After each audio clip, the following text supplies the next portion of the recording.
Human beings are not born distrusting themselves. A child feels hunger and eats, feels sadness and cries, feels discomfort and moves away, feels curiosity and follows it.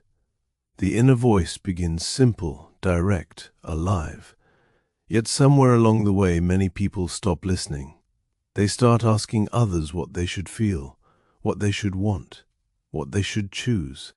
They begin doubting instincts that once arrived naturally. The realization becomes devastating.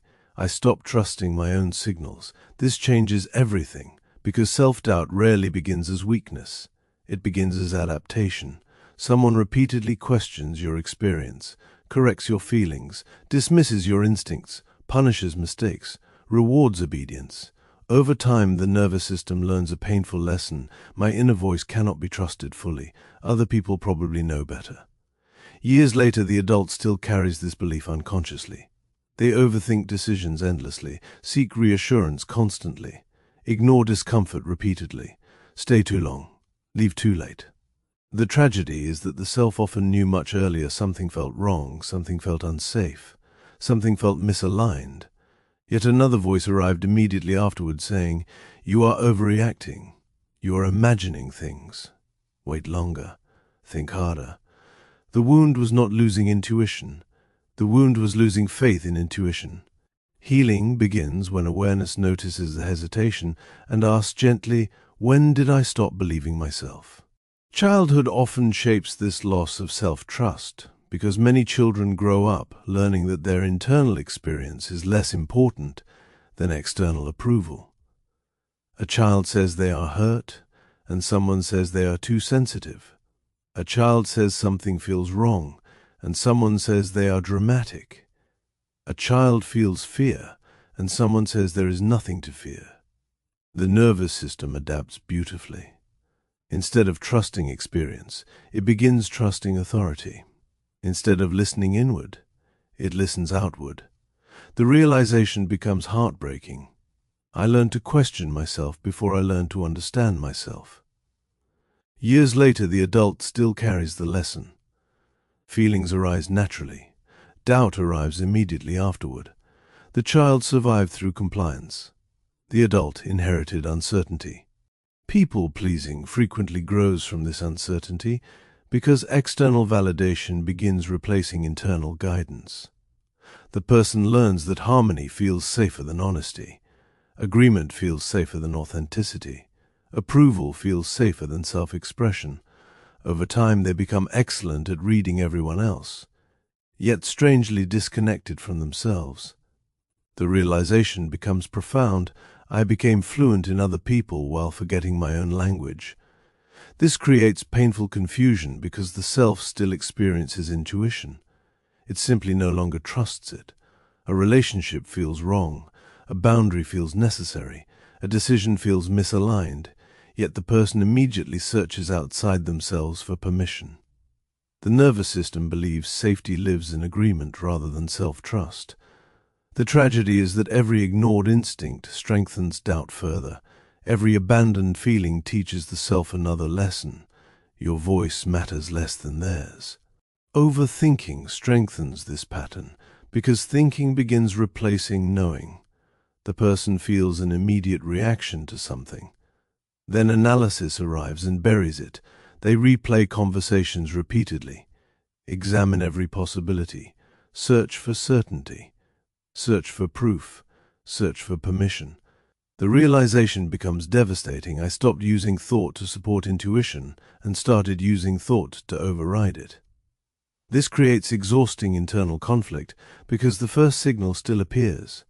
The body notices discomfort, the heart notices distance, the nervous system notices misalignment. Yet the mind immediately begins arguing with the experience. Maybe I am wrong. Maybe I am being emotional. Maybe I should wait. The self becomes trapped between instinct and analysis.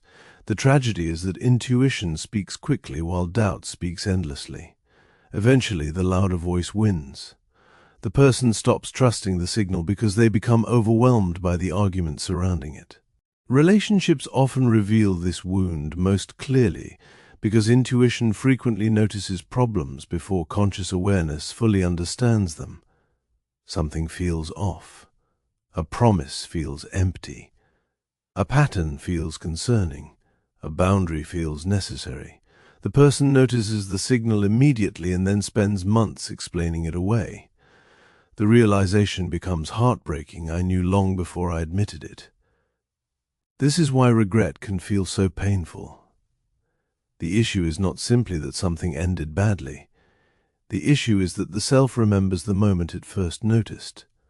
The nervous system remembers every ignored warning, every dismissed discomfort, every abandoned instinct. The person says, "I should have listened to myself." Yet perhaps the deeper truth is that listening never disappeared. Belief disappeared. The signal remained present the entire time. Trust did not. Mistakes often deepen self-doubt because painful outcomes convince people that being wrong is dangerous.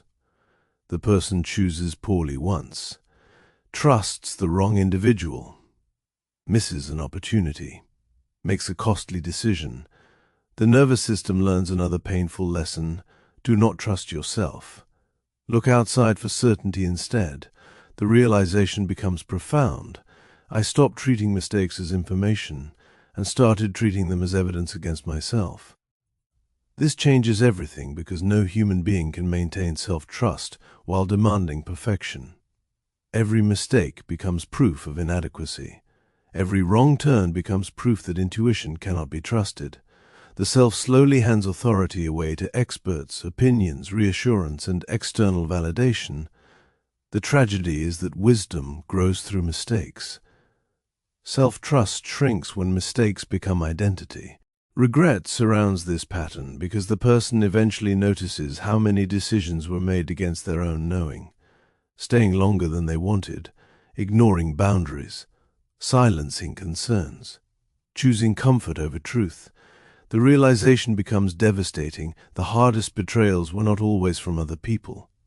Sometimes they came from abandoning myself. This truth feels painful because the nervous system finally sees the cost of self-abandonment. Every ignored feeling created distance from the self. Every dismissed instinct weakened confidence further. The person begins grieving not only lost opportunities but lost trust, the relationship that should have ended earlier, the dream that should have begun sooner, the conversation that should have happened, the child who knew exactly what they felt before learning to doubt it. Regret appears because awareness finally recognizes how long the inner voice waited to be heard. The observer layer becomes essential because awareness can eventually notice the difference between fear and intuition. Fear feels urgent, repetitive, catastrophic. Intuition often feels quiet, direct, simple. Instead of saying, "I do not know what to do," consciousness asks, "What did I know before the doubt arrived?" The people-pleaser appears. The frightened self appears. The uncertain child appears.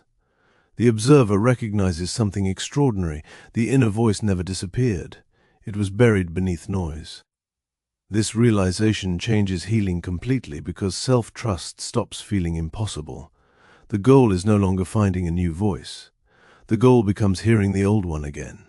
The silence finally begins clearing. The self starts remembering its own language. Recovery often feels strange because rebuilding self-trust requires acting before complete certainty returns. The person finally honors a feeling, sets a boundary, leaves a situation, starts a project, speaks honestly. Anxiety appears immediately because the nervous system still expects punishment for trusting itself. The realization becomes compassionate. I am not afraid of my intuition. I am afraid of being wrong. This changes everything because the self stops interpreting uncertainty as evidence that the decision is bad. Every meaningful choice contains uncertainty.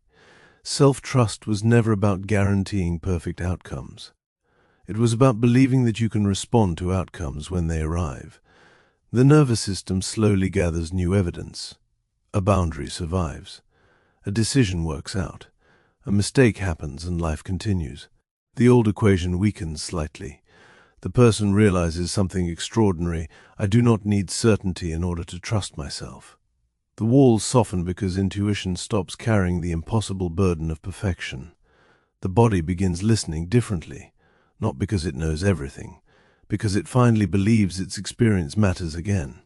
External validation often becomes less satisfying during healing because the self begins noticing its limitations. Reassurance feels helpful briefly. Advice feels comforting briefly. Approval feels relieving briefly. Then doubt returns. The realization becomes profound. No one can permanently solve a problem that belongs to my relationship with myself. This changes everything because the person stops chasing certainty through other people endlessly. Guidance still matters. Wisdom still matters. Support still matters. Yet none of them can replace inner trust. The nervous system gradually learns that confidence is not the absence of questions. It is the willingness to move without needing every question answered first. The self begins consulting others without surrendering authority completely. Something shifts. The outside world remains valuable, but it no longer becomes the final judge of every feeling, choice, and experience. The person starts carrying their own weight internally, not perfectly, but increasingly. The younger self eventually stops asking the old question. For years it was, how do I avoid being wrong? Doubt answered. Overthinking answered. People-pleasing answered. Constant reassurance answered. The child adapted beautifully because mistakes once felt emotionally expensive. During healing, another question slowly appears: can I trust myself even when outcomes remain uncertain? This changes everything because self-trust stops depending on perfection. The realization becomes tender: I can survive mistakes without abandoning myself. The nervous system softens because being wrong no longer threatens identity completely. The person begins experiencing decisions differently, not as tests, not as verdicts, as choices. They stop requiring guarantees before movement, stop demanding certainty before commitment. The child who once doubted every signal finally experiences something unfamiliar: internal stability. Not perfect confidence, not flawless intuition, but enough trust to continue. The walls lose authority. Self-doubt stops defining identity. The self realizes something extraordinary. They never truly wanted certainty. They wanted permission to believe themselves again. The deeper realization is not that people stop listening because intuition disappears. It is that life sometimes teaches them that trusting themselves feels dangerous. The child learned that feelings could be questioned. The teenager learned that approval felt safer than authenticity. The adult learned how to survive uncertainty through doubt, analysis, reassurance, and self-correction. Self-distrust became protection. The final realization becomes gentle rather than critical. You stopped listening because you stopped believing your voice was safe to follow. This changes healing forever because shame disappears. The person was never disconnected from themselves, never broken, never incapable of wisdom. They were adapting to a world that repeatedly taught them to look outward first. The question changes forever.